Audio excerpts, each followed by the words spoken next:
BTR ओनसोलाव बर' रावा माबोरै नेवसि जाखो?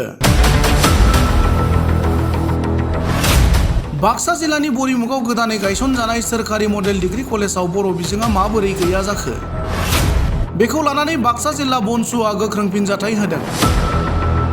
जोंनि रावा बे बिटिसिआव गिबि राव, नाथायबा खिन्थु जोंनि बे रावा बर' रावा बेयाव थालांनायखौ जों दुखु फोरमायनानै जोङो डिसि मेडामनो बाक्सा डिस्ट्रिक्टनि डिसि मेडामजों मेम'रेन्डामबो होदों।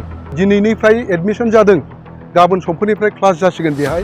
थ' जोंनि बर' गथ'फ्रा बे गिबिनिफ्रायनो बर' रावखौ फरायनो मोनथों, जोंनि बर' फेकाल्टिसखौ लानानै फैथों, बेफोरो जानांगौ होननानै जोङो दिनै बे एडमिसन जानायावबो जोङो प्रिन्सिपाल सार जाय इनचार्जआव दङ बिथांजोंबो सावरायदों, ओमफ्राय एडिसि साराबो फैदोंमोन, जों बिथांजोंबो सावरायदों जे बेखौ गोख्रोङैनो नोंथांमोना बेखौ इनिसियेटिभ लानांगौ।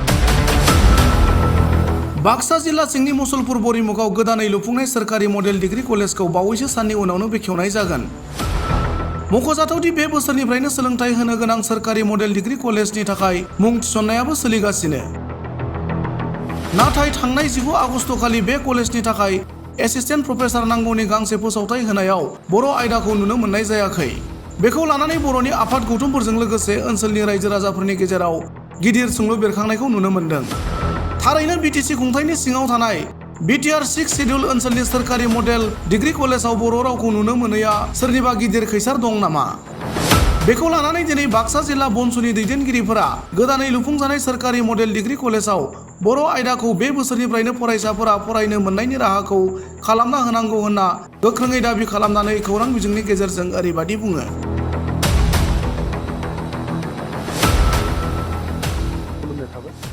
जोङो जेब्ला बे जोंनि बे गभार्नमेन्ट डिग्री मडेल कलेजा बे बोरिमुगाव जोंनि बाक्सायाव जासिगोन होननानै जों जेब्ला मोनथिबाय, अब्लाना जोङो बाक्सा डिस्ट्रिक्टनि डिसि मेडामनाव जों खौरां लादोंमोन। खौरां लाना जों मोनथिदों जे बेयाव जोंना बर' साबजेक्टआनो गैया। जाय बिटिसिनि जुरिसडिक्सननि आन्डाराव दिनै बे कलेजा दङ, जों 6 सिडिउलाव बे कलेजा थाखांनायनिबो उनाव ओमफ्राय जोंनि रावा बे बिटिसिआव गिबि राव बर'आ। सोरबा मा लेंगुवेजआ थादों जोंहा बेयाव बुंनांगौ गैया, जों गासैखौबो वेलकामसो खालामो।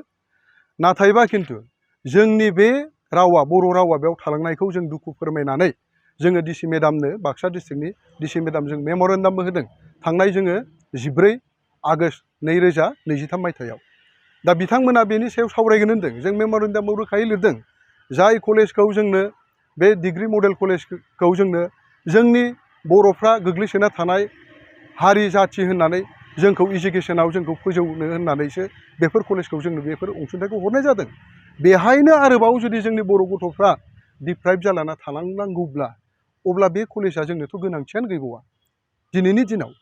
अब्ला जोंखौ जुदि सिन्था खालामनानै, जोंखौ जुदि साननानै दिनै भारत सरकारा बे इन्सटिटिउसनखौ जोंनो हरमारदोंब्ला, अब्ला जोंनि बर' गथ'फ्रा बेयाव दिनैनिफ्राय एडमिसन जादों, गाबोन समफोरनिफ्राय क्लास जासिगोन बेहाय।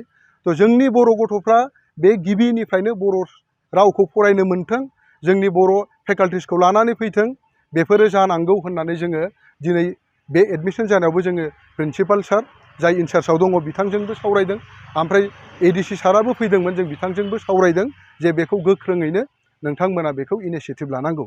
बिथांमोना जोंखौ फोरमायदों, जों बुंदोंमोन दा दिनैनि दिनावथ' एडमिसननि खुनु प्रभिजनानो गैला, गासैबो रेजिस्टार जाखांजोब्बाय। अब्ला बेहाय गोदानै आरो बोरै एडमिसन जाबावनो? अलमस्ट गासै गथ'फ्रा जे गासै कलेजावनो दिनैयो रेजिस्टार जाखाजोब्बाय। बिथांमोना बुंदों जे बेहाय एडमिसनल' लानांगौ, जोङो गोजौआव सावरायजोबदों, बै रेजिस्टारखौ बिथांमोना सावरायनानै बेखौ मा होनदों, गथ'फ्रा एप्लिकेसनल' होनांगौ, बेखौ उथायनांगौ आरो बेहाय गोदानै रेजिस्ट्रेसन जागोन होननानै। बिदिब्ला जों बुंदों, जुदि रेजिस्टार जाखानाय गथ'फ्रानो जुदि बेयो आरोबाव फिन गोदान रेजिस्टार मोनफिनलायोबा, अब्ला बेनो सान्सार जोंनि बर'आ जिहेतुके गैया, जोंनि बर'खौबो नांगौ होननानै दाबि खालामखादों। दा बे बाथ्रा बुंनायाव बिथांमोना बुंदों जे जों बेखौ जिहेतुके बेयो जोंनि बिटिसिनि आन्डारनिनो, जोंनि बड'लेण्ड इउनिभारसिटिनि आन्डारावनो गोग्लैदों, बेनिखायनो बिथांमोना बेखौ मोजाङै गुवारै सावरायनानै थाबैनो बेनि रिजाल्टखौ जोंनो होगोन होनना बुंदों। जोङो गोजोननाय फोरमायदों बिथांमोना जेन बेखौ थाबैनो सावरायनानै जोंनो खिन्थायो।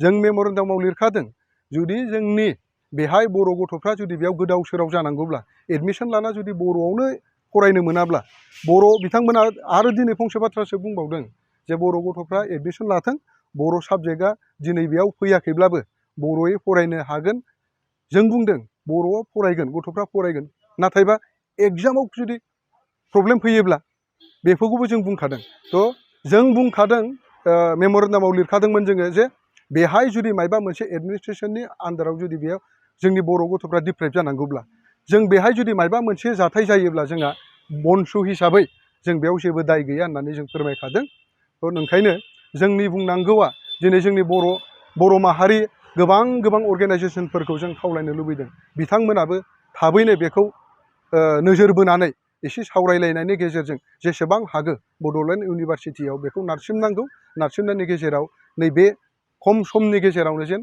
जोंनि बर' गथ'फ्रा बर' रावजों फरायनो मोनो बेखिनि सुबिदाखौ खालामना होनांगौ होननानै आङो बनसुनि जानानै बाक्सा डिस्ट्रिक्ट बनसुनि जानानै आङो बिथांमोनखौबो गुरैयै खावलायहरखानाय थाबाय एसेनोसै